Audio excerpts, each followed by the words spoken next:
Hey there, it's Mars back. Talking about guilt a little bit more today. Thank you for joining me here at the chalkboard. My intent is to help you to work through some of the habits that you find are no longer useful for you in your life. And guilt plays a huge part in helping us to kind of get stuck. It's not the most positive emotion. It can help us to learn some things about ourselves, but also it can really contribute to us being stuck because it's a very judgmental, punishment-oriented sort of emotion about what we do that is good and what that we do is bad.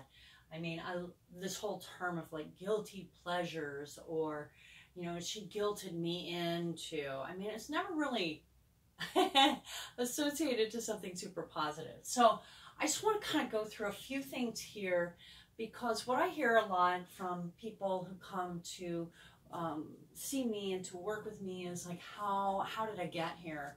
I've done all of these bad things and that's why I'm here. Either I'm getting punishment or, something, this whole thing of like, I'm where I am because I have done bad things. I've eaten too much, I've drank too much, I've smoked too much, I've this too much, I've that too much.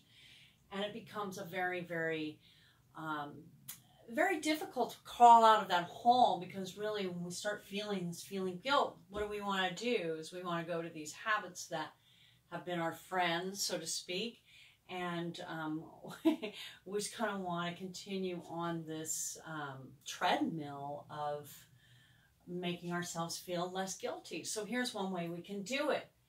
Instead of talking about good or bad, we can talk about, well, let's do this first. Let's back up.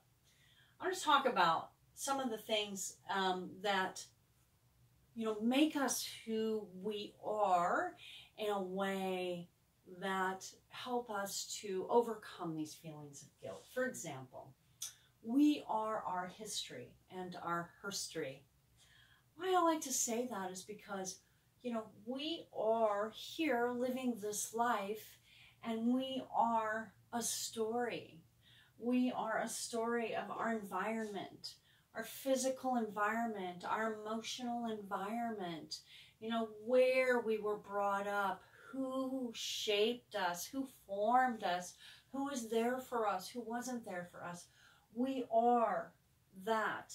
We are our culture, our language, our education, our opportunity, our health care. We are all of these things in our culture.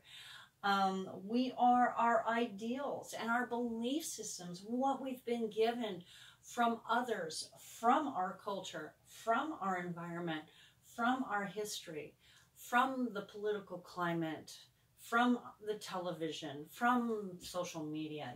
All of these things make us who we are. And so when we engage and indulge, let's say, in habits around eating, we learn how to eat from our culture. We learn how to feel about what we eat from our culture, from our family culture, from our society. So when we start to unravel some of the habits that we have around eating, we have to ask ourselves, what of these things were handed to us? And I'm not saying not to take responsibility for them, but to see what has been handed to us on our plate and what is useful and what is non-useful, rather than feeling good or bad about it. Okay? Guilt is often a good or a bad, a black or white. How do you know that something is useful to you? You can feel it in your body. You can feel it in your emotions. If it feels useful to you, then you will feel better about it. You will feel uplifted about it.